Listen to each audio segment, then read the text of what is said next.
आज सुनेंगे विश्वास का मूल्य की कहानी। गांव में एक राहुल नाम का लड़का रहता था। वह बहुत ही निष्ठावान और ईमानदार था। राहुल के गांव में सभी उस पर विश्वास करते थे।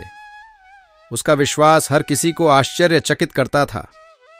एक दिन गांव में एक अजनबी आया। वह लोगों को बहुत ही सुंदर स्वर्ण आभूषण और गहने बेच रहा था। उसने लोगों को कहा कि वह इन गहनों को सस्ते दामों पर बेच रहा है। राहुल भी उसके पास गया और उसने उससे एक सोने का हार खरीदा। उसने अजनबी पर पूरा विश्वास किया। उसने उसे अगले हफ्ते तक वादा किया कि वह पैसा लौटा दूंगा, लेकिन अगले हफ्ते तक वह अजनबी वापस नहीं आया। राहुल निराश हो गया। उसका मित्र उसे डांटने लगा कि उसने किसी पर भरोसा क्यों किया। राहुल को बहुत दुख हुआ। वह सोचता रहा कि क्या वास्तव में विश्वास का कोई मूल्य होता है। उसने सोचा कि क्या वह अगले बार विश्वास कर पाएगा। फिर भी राहुल ने भूल जाने का निर्णय किया। वह सोचा कि ये एक अजनबी की गलती थी, न कि सभी लोगों की। उसने अजनबी को माफ कर दिया। कुछ दिनों बाद एक और अजनबी गांव में आया और गहनों की दुकान लगाई, लेकिन इस बार राहुल ने उस पर विश्वास नहीं किया।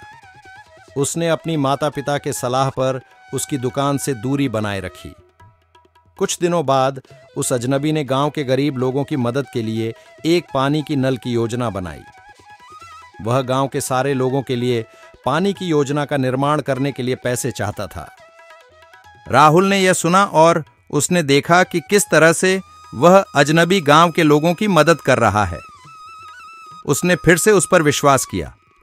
राहुल ने अपने मित्रों के साथ मिलकर उस अजनबी की मदद की।